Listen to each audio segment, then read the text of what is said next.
Le podcast AWS en français, épisode 58, enregistré le vendredi 25 juin au matin.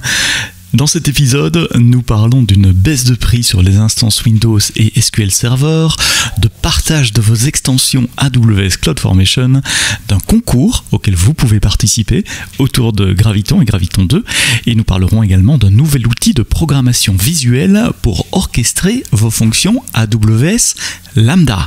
Le podcast AWS en français, c'est parti, c'est maintenant.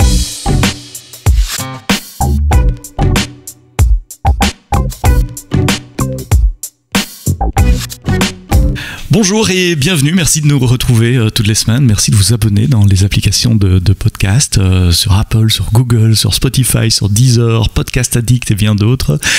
N'oubliez pas non plus de nous laisser vos commentaires, notamment sur mon Twitter, Sebsto, S-E-B-S-T-O.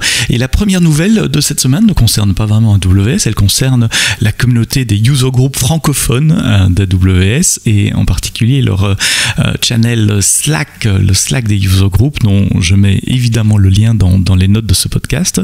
Un nouveau canal est apparu sur ce Slack cette semaine, il s'appelle AWS News et c'est Mohamed, le leader de la communauté AWS dans la région de Lyon, qui a publié un bot qui lit le flux RSS publié par AWS et qui poste sur ce channel dans le Slack toutes les nouveautés, les changements, les nouveaux services, les nouvelles fonctionnalités au sein des services.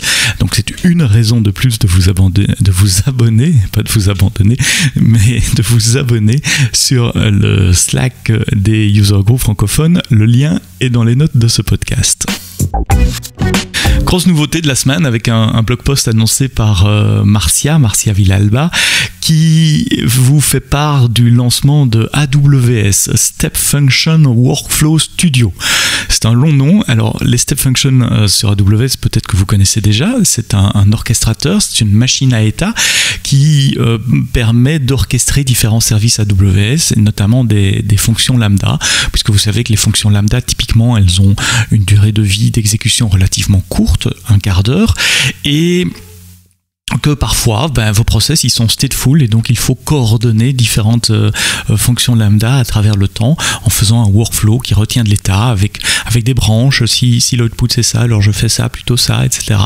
Et des milliers de programmeurs utilisent aujourd'hui les step functions pour implémenter des workflows en serverless, que ça soit du traitement de fichiers qui arrive sur S3, du traitement de données qui arrive dans DynamoDB ou Kinesis, ou pour implémenter des fonctions, le business logic, par exemple valider la création d'un compte sur votre application, valider la commande quand une commande est passée.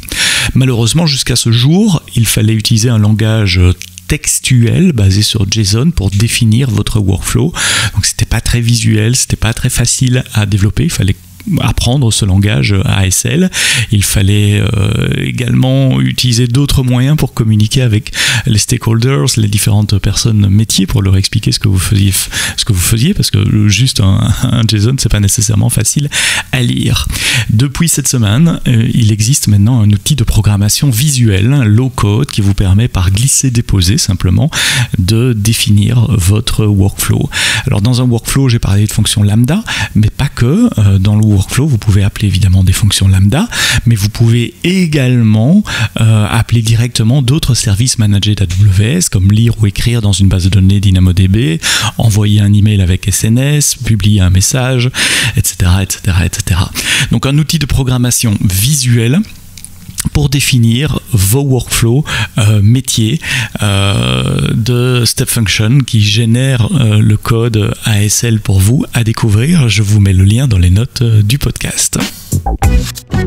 Bonne nouvelle si vous déployez des instances Amazon EC2 sur Windows ou avec SQL Server, la facturation passe depuis le 11 juin à la seconde. Alors la facturation à la seconde, c'est quelque chose qu'on faisait déjà pour les instances Linux et Ubuntu par exemple.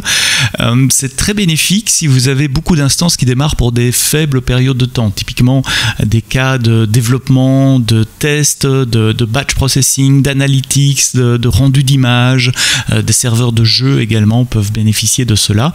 Jusqu'à présent, nous vous facturions ces instances-là à l'heure. Maintenant, ça descend à la seconde avec un minimum d'1 minute. Mais après la granularité sera à la seconde. Les listes de prix ne changent pas. Les prix sont les mêmes. Ils sont toujours affichés à l'heure, les prix. Mais évidemment, on vous facturera au prorata de la seconde. Donc, c'est à vous de faire le calcul en divisant par 3600 pour avoir le prix par seconde.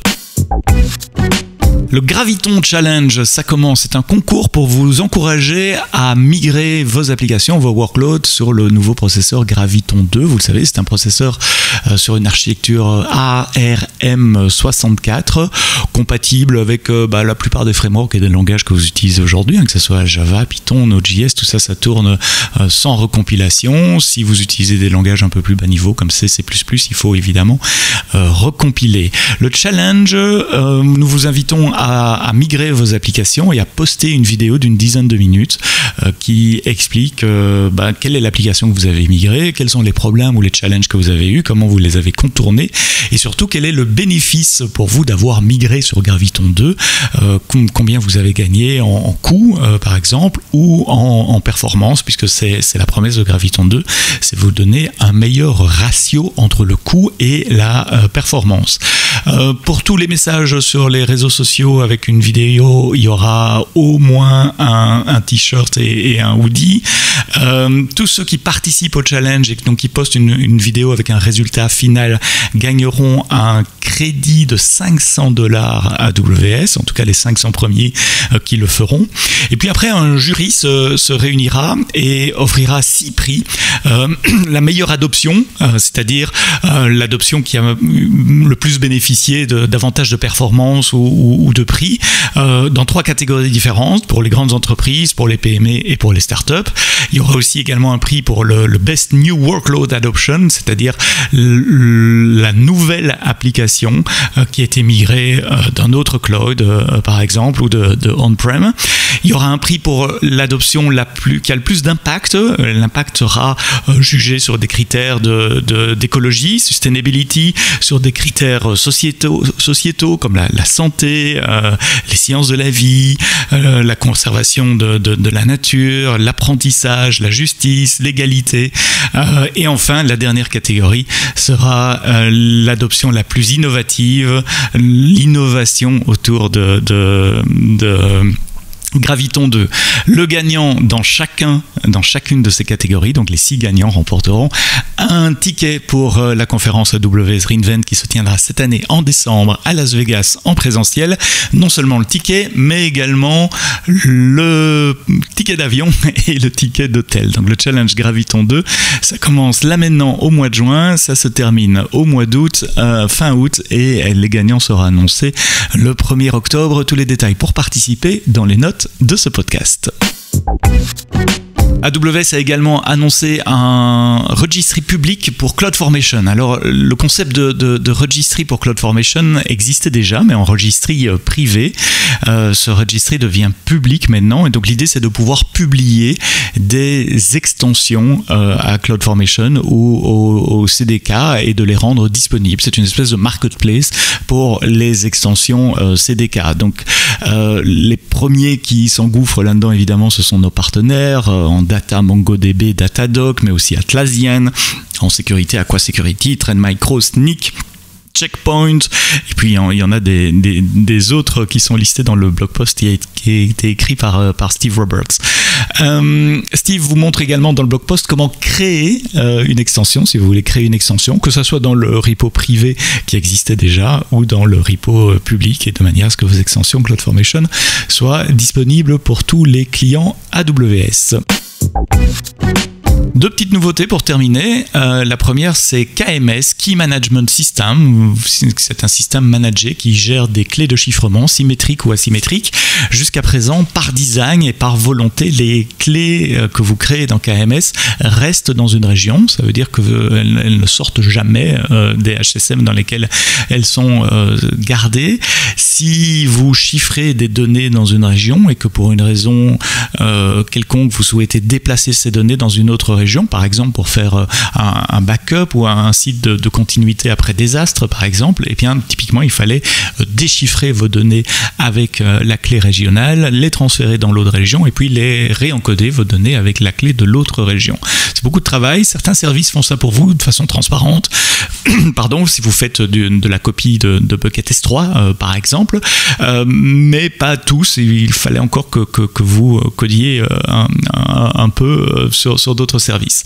Depuis cette semaine, KMS a annoncé la possibilité de créer des clés multi-régions. Donc quand vous créez une nouvelle clé, maintenant il est possible que cette clé soit actuellement stocké dans plusieurs régions. Ça vous permet de chiffrer des datasets, des jeux de données sur S3, sur DynamoDB avec des tables globales par exemple, et de pouvoir les déchiffrer dans d'autres régions où la clé est également présente.